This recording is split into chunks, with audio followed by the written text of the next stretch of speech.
Okay, ladies and gentlemen, welcome back to the podcast. I'm Brendan Lee. I'm here with John. We have a very important question for you. What do you call an elephant that doesn't matter? What do you call an elephant that doesn't matter? Answers in the comments. Um,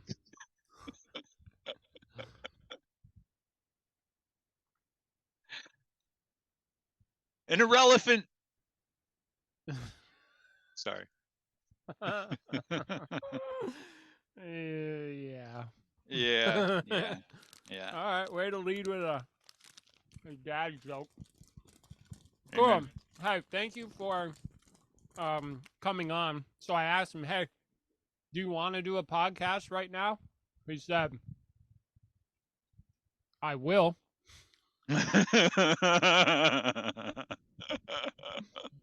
Sorry, because I know by the end of this, he'll be like, oh, that was kind of fun. Probably. Not too It bad. already has been. It's already been worth every ounce of effort so far. That's how these things work. Sometimes you just got to fucking start. I reserve the right to continually judge every moment. Yeah. All right. So anyway, I've got some beef. I've got beef. Yeah. Beef. So I got a message on Instagram from a guy. And he sent me, usually I'm not too into, people sending me stuff that's others. I mean, I just don't care very much. But I actually started to look at this video, and it was, the video is titled, Why Do So Many Meditators Want to Kill This Neuroscientist? Obviously, the title is clickbait, which I also don't like right away. But so this woman who does neuroscience, fucking scientist, started, and she also does like some Buddhist type meditation or some kind of meditation stuff. She did a bunch of work. She runs a clinic, and what happened one summer was she had a couple people come into her clinic, and they were psychotic, and they were both yogis. They were both like deep into meditation. Wait, were they psychotic before or after they came into her clinic? They came in psychotic. She runs she's a licensed psychotherapist. Okay. So, or no, psychiatrist, I think. Okay. So she's supposed to know about that. Let me clarify here. I want to clarify. Her name is Willoughby Britton.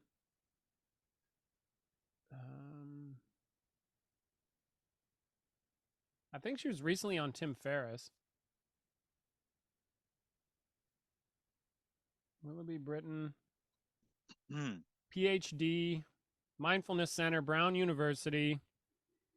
She offers meditation safety and trauma-informed mindfulness.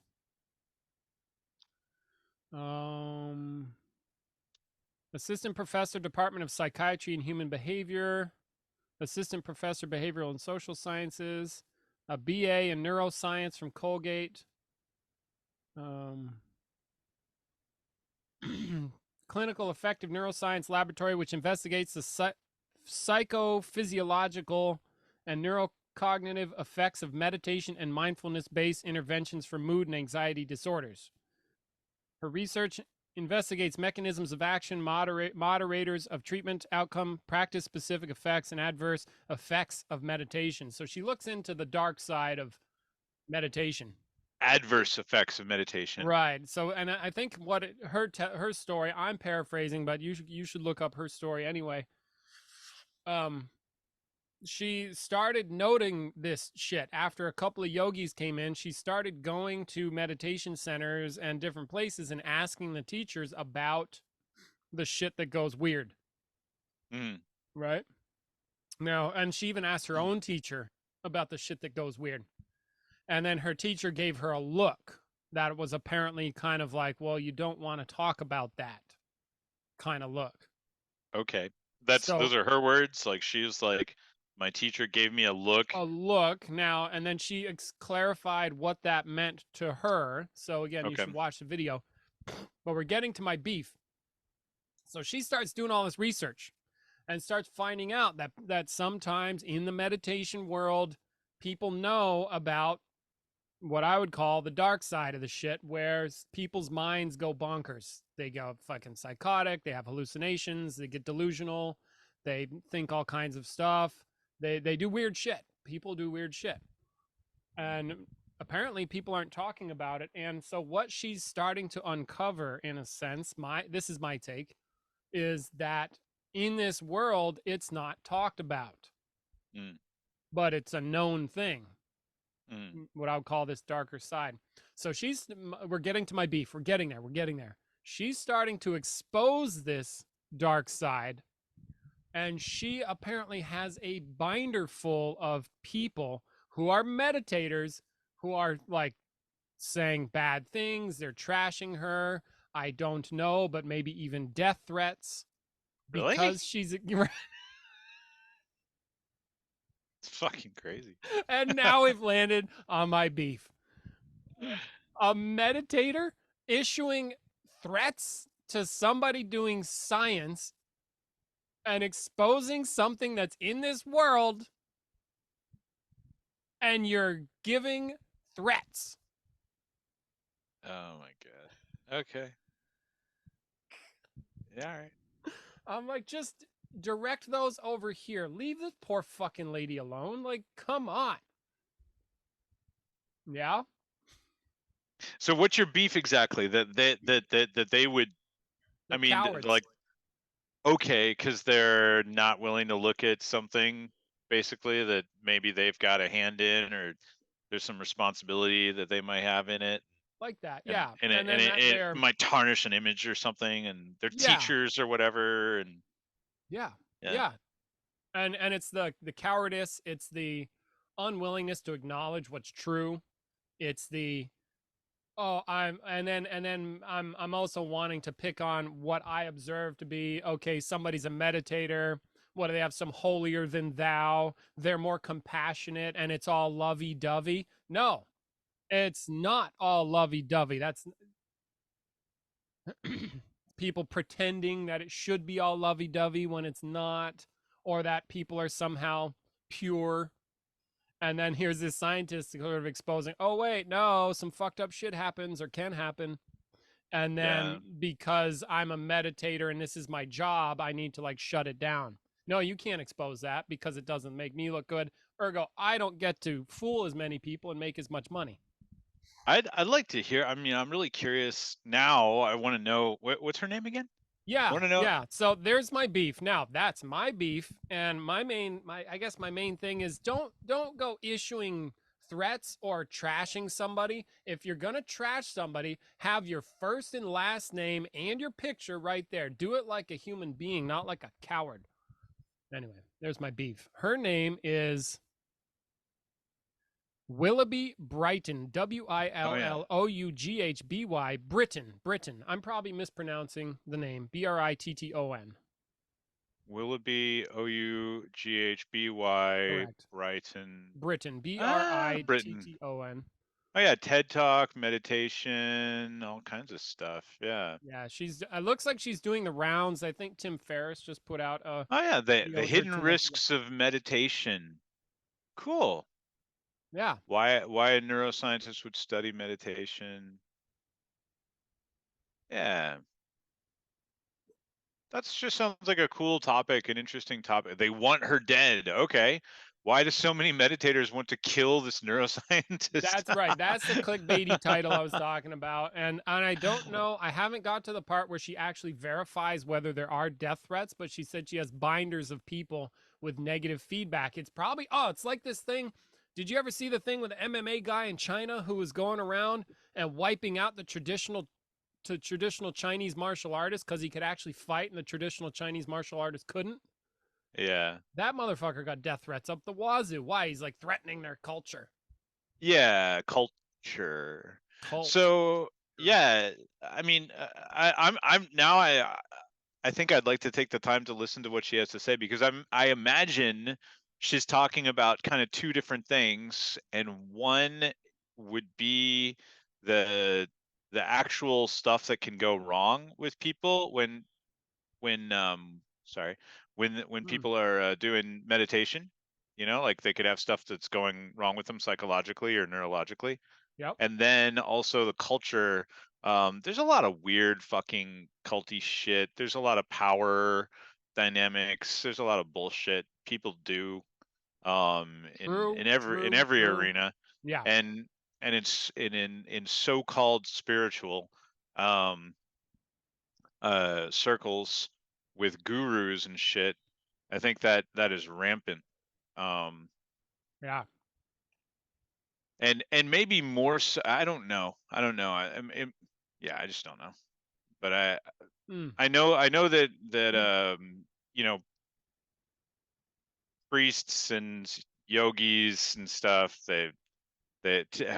many people have taken advantage of their followers in lots of different ways, and it can get stupid. Yeah, and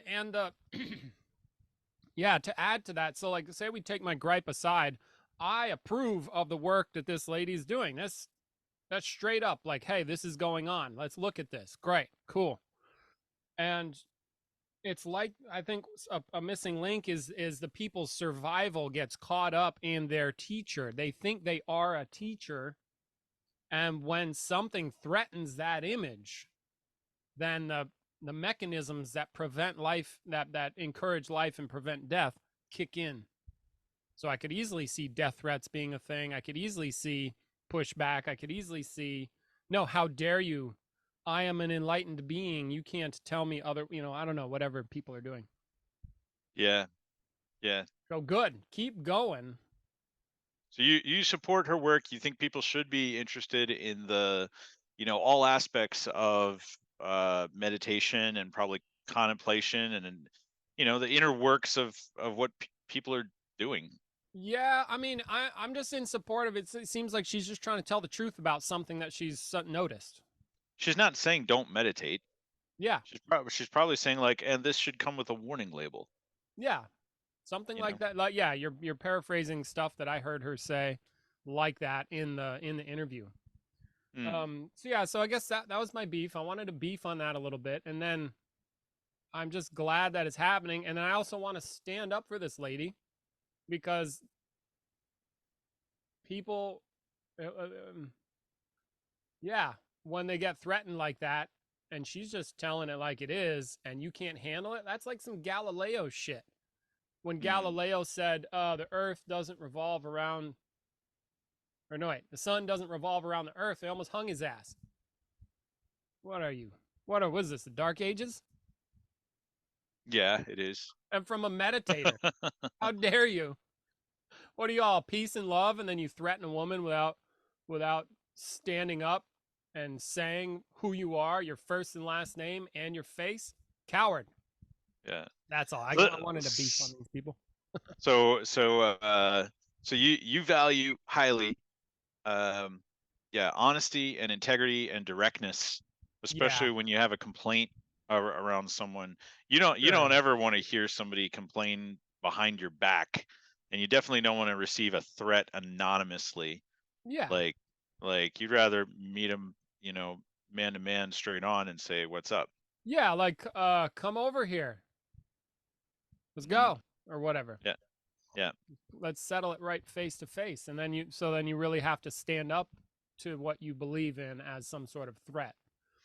I think it's too easy. The internet allows that too easily. Oh, I can just hide behind my whatever. It does. Yeah, and I'm like, but other than that, I don't know what else to share about this. Other than I like the there is some story about you're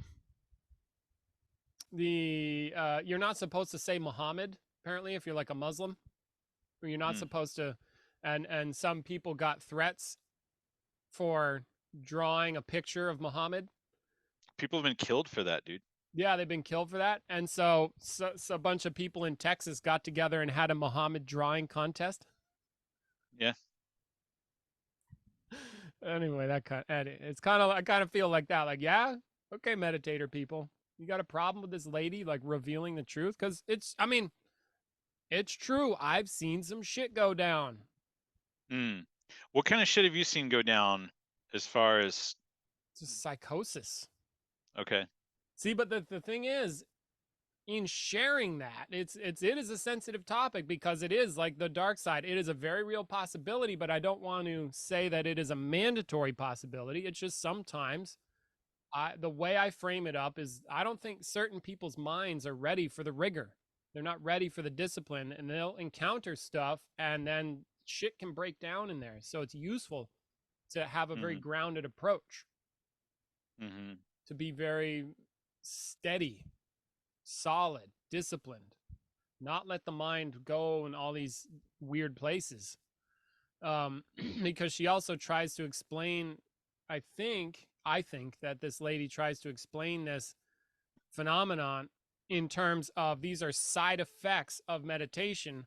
I don't think they are side effects of the meditation per se. It's more like the person, the way they've built themselves, the way they've constructed their mind when encountering meditation may react in certain ways. And the meditation is like the catalyst. And then, but whatever their mind encounters, the way it's built may react. And these reactions can include what this lady is mentioning: delusions, psychosis, hallucinations. She also mentioned like lack of sleep, and I know from doing lots and lots of consciousness work, I tend to have to sleep less. Why? I personally think it's because I'm doing less of this extra shit with my mind. I have more energy, personally. So yeah, so I mean, in terms of what have I seen? Yeah, I've seen people go nuts. And that's the truth. And we also here, we don't support that. And also, we're even more clear, we're not set up to help people through that. So we tell them straight up at the beginning, if you have any sort of mental challenges, we recommend you do not do this work because we're not going to help you through that. That's not our job. Yeah. And we're also much more clear with consciousness work is not about getting healthy.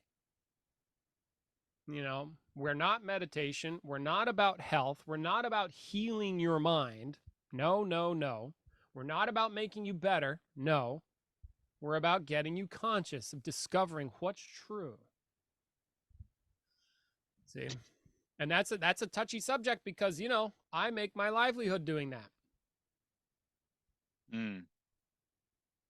Yeah. So there you go. Is there a pattern that you see with people that do have issues?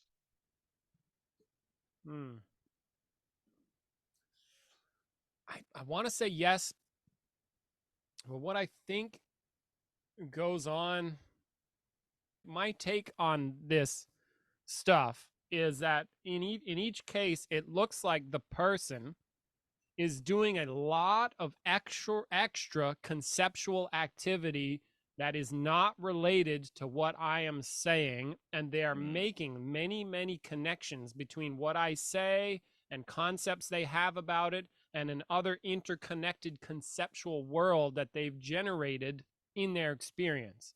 Like usually lots of fantasy probably about a whole spiritual cosmology, how it's all connected, how their work is connected to their spiritual enlightenment and what that is. And it's all like when I look out, the senses, their minds are like busy. They're like they're all over the map. And they start to go down roads. Like, I'm going to go here. We're going to go here. I'm like, no, I'm not talking about here, here, here. I'm just saying that. And they do a lot of extra stuff. And then the way that it looks to me is that they do so much extra stuff that eventually their brain can't handle it, and it just short circuits. And that short circuit, that would be we're entering some psychosis or shit gets weird or whatever, and they get kind of locked in that, like a negative feedback loop. That's what it looks like. Okay. And yeah, in one instance, we had somebody here who experienced that, and then that same person experienced it again in another retreat. So it was not limited to us per se, like what we do. It's the mind of the individual. That leads me to have that hypothetical, whatever you call it, speculation, that it's not anything that we do to make people crazy.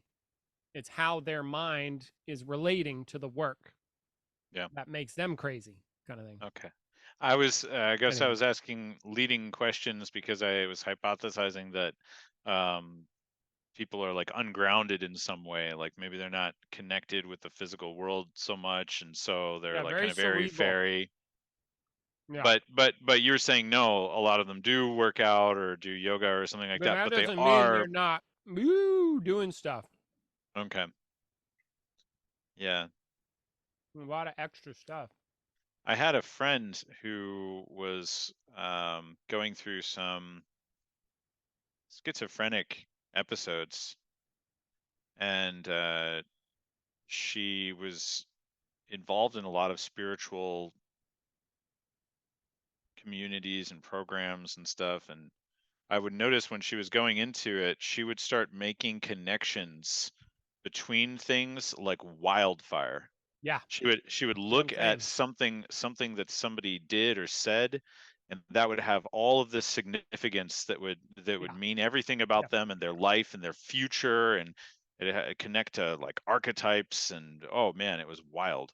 Yeah, that's that connection stuff I'm talking about. And I think if you do too much of that too quickly for a long enough time, brain can't do that. A certain amount of insanity that's just inherent in humans. There's a percentage of us that's nuts. I mean, you send enough people into a high pressure anything, some of them are going to crack. It seems that way. Doesn't have to be meditation, like in the military, you know, some people just don't make it. Yeah. You know? They can't hack it. Whatever the way their mind is. Now, so now what are some things that people can do if they're experiencing tough situations mentally? I mean, I know I went to a fairly rough mental place. You know, I wouldn't call it insanity because I didn't lose total touch with reality.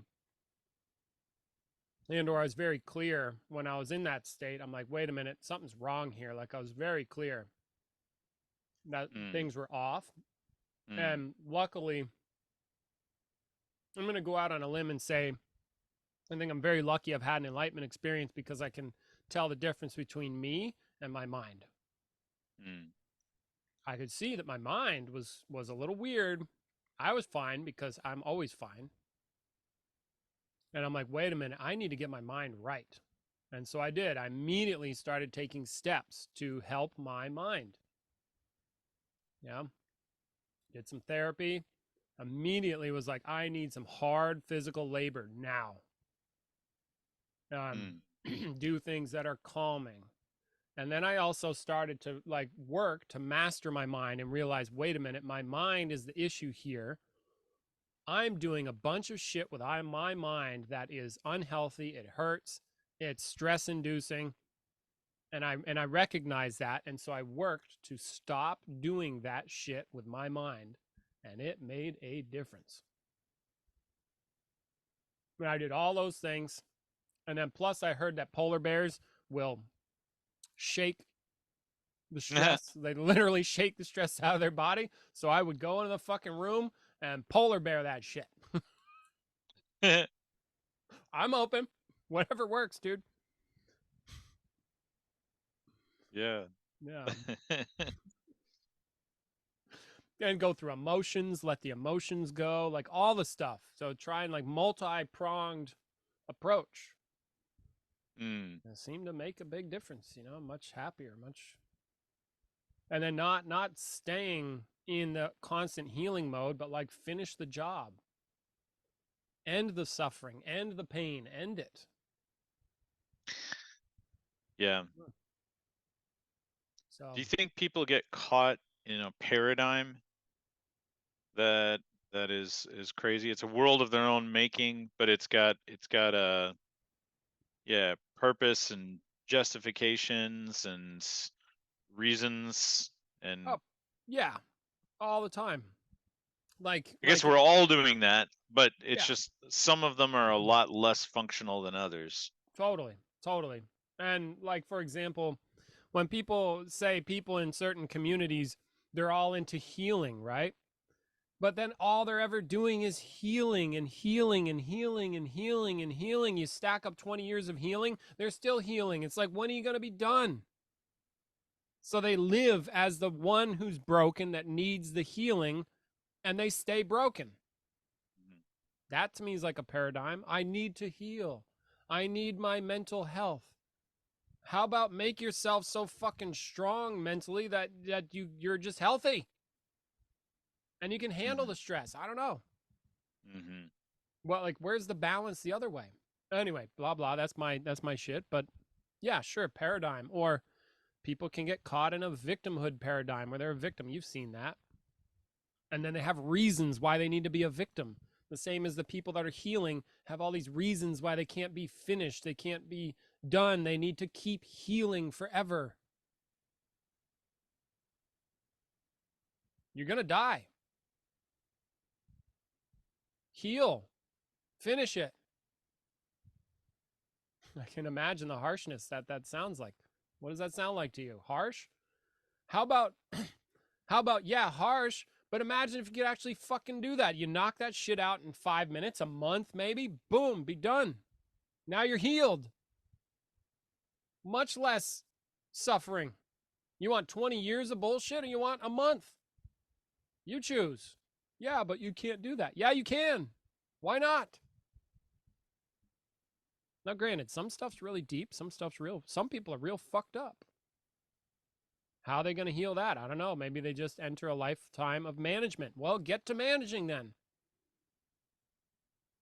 Yeah. And quick. So then it's managed. I don't know. Anyway, where are we at? How are we doing there? What's going on, man? I think you've beefed out. I think you've expressed your beef. Okay. Yeah. And we beefed out. Can we talk about something constructive? Maybe happy. What else is going on? I'm happy. I'm happy these days. Yeah. I'm noticing I'm happy, and that I feel positive, and I notice I've been having interactions with people where I notice a defeatist attitude in other people about certain things, and I don't feel the same way, and then I share it with them, and I'm like, and guess what? It's not over. It's not the end. Yeah. I'm noticing that, and I don't have any like one thing that it's connected to. Yeah. But healthy stuff, becoming stronger. Started working out again. I'm super weak compared to how I used to be. It's incredible. Yeah, dude. I'm in the middle of workshops. I've got a bad hip. My left hip is fucked up. Yeah. And I'm like, yeah, my body weak. Yeah, it's wild. It's wild, but it feels good to get in and start pushing and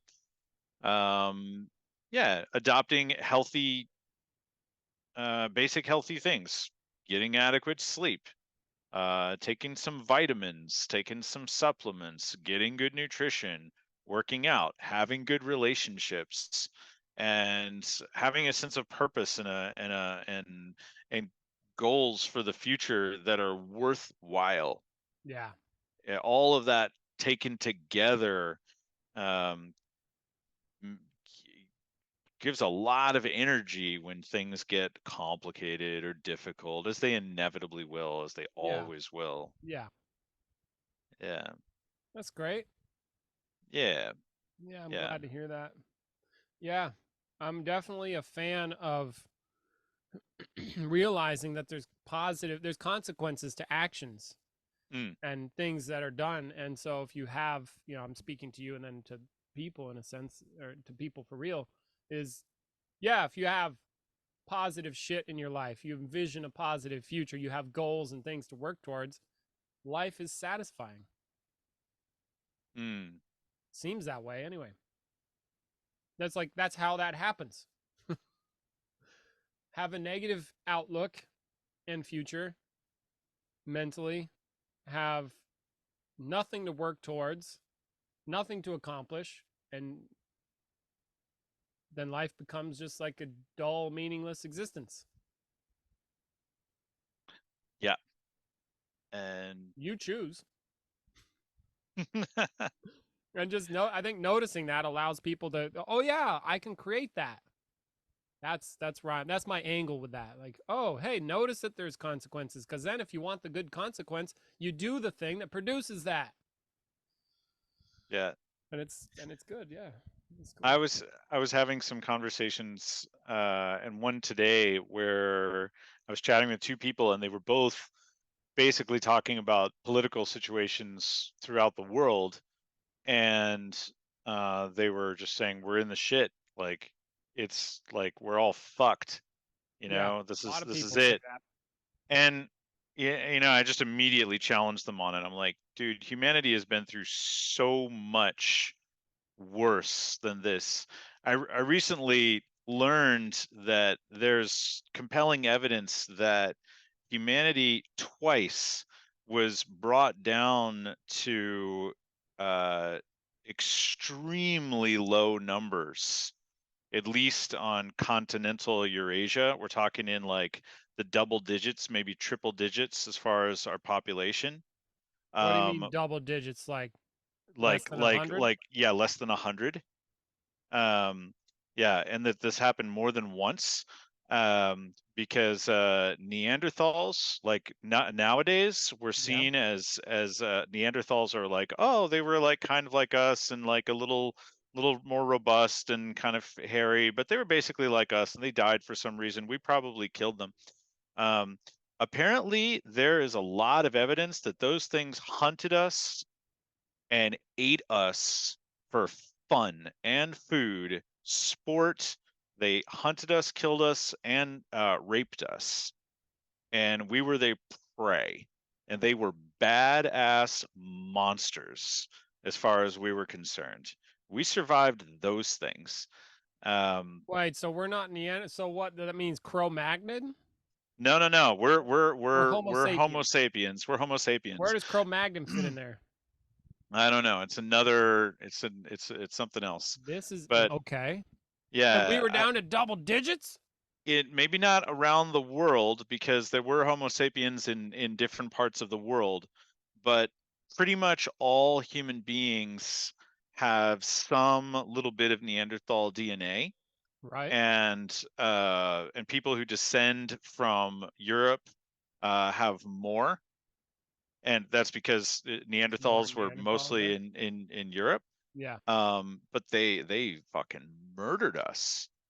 Huh. And Do you have an and article, a link for this article somewhere? yeah, Send it, email it to me. Okay. So Yeah. I can post it in the description. I mean, it's just a wild thing, but I was thinking about, imagine being hunted in the dark, as Stone Age humans, by other humans, but they're like gorilla humans, and they have like the proportional strength of chimpanzees, except they're as big as us and as smart as we are. That's fucked up. And they're super fucking aggressive. And then you have these, were they French people complaining?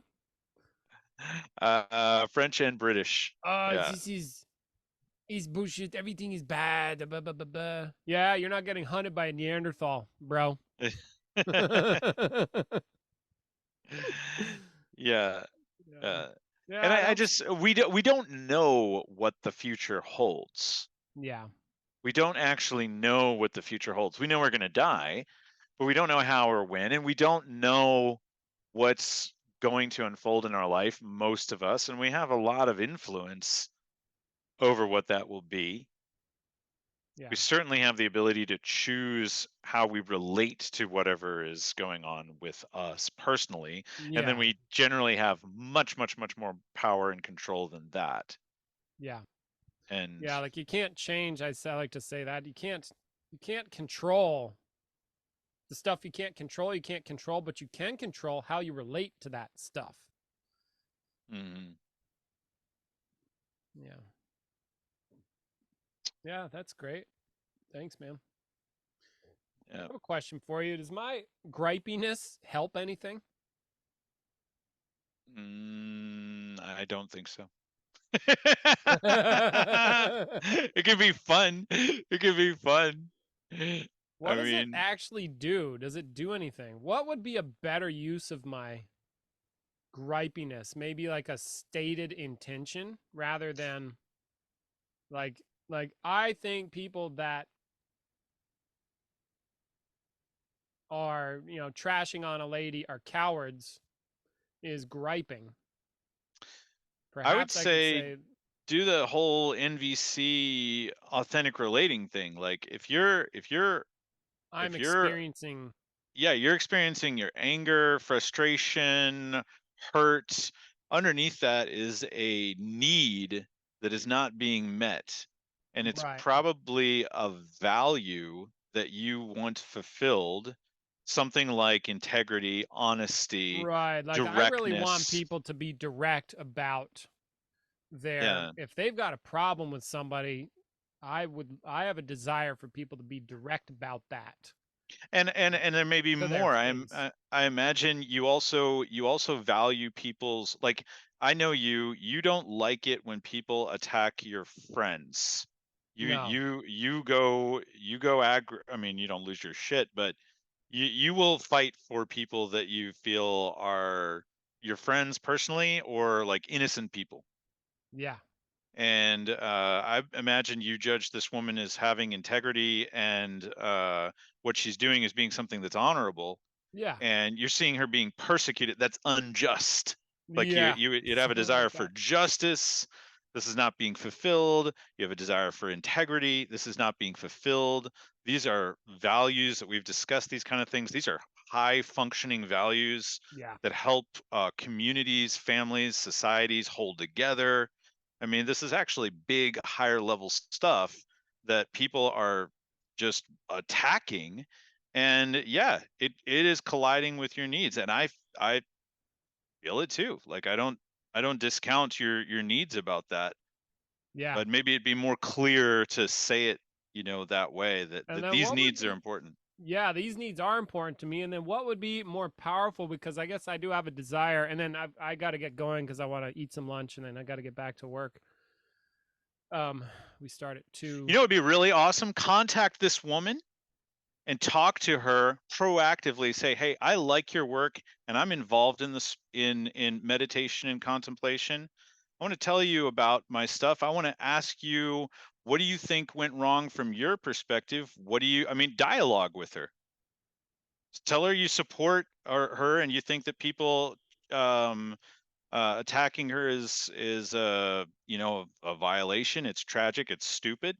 And also maybe get her support, because she's not trashing. It doesn't sound like she's trashing meditation. No. Probably not contemplation or anything else. It might be No. really interesting to have a conversation with that woman, Yeah, if you maybe if you she would could. be open to that. I could email her. Yeah. Yeah. Yeah, that'd be cool. Um, Thank you. Thank you. I think yeah, so maybe I'll work on that. Right. Oh, in closing, I'm curious about because I want to have an impact on the people who are the cowards, and I have a desire for them to realize that their behavior is unacceptable and be the biggest influence for change in that. And I don't know if I know how to do that without saying that they're fucking idiots, really. I have I may I make a suggestion, and then you Sure. can poke holes in it. Sure. Make the distinction between people you can potentially reach and the people you can't, because some people are not open to Ah, honest yeah. discussion. Oh, It yeah. doesn't matter. Yeah. It doesn't matter what you do. I forgot. For Willingness those, first. the willingness first. For those Willingness people, has to.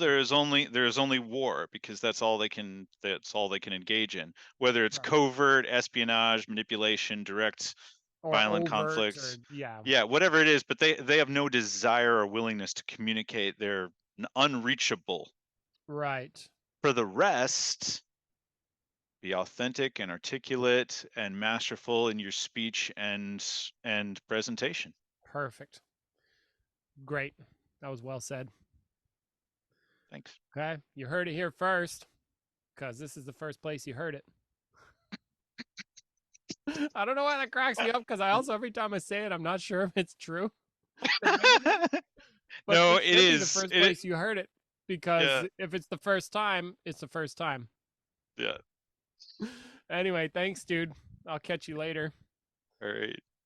Cheers. Bye out there. Come do a workshop. Check the links in the description. Navigate the website and come do some work. Has nothing to do with anything we talked about, really. Come do it. It's awesome. Catch you later. Bye.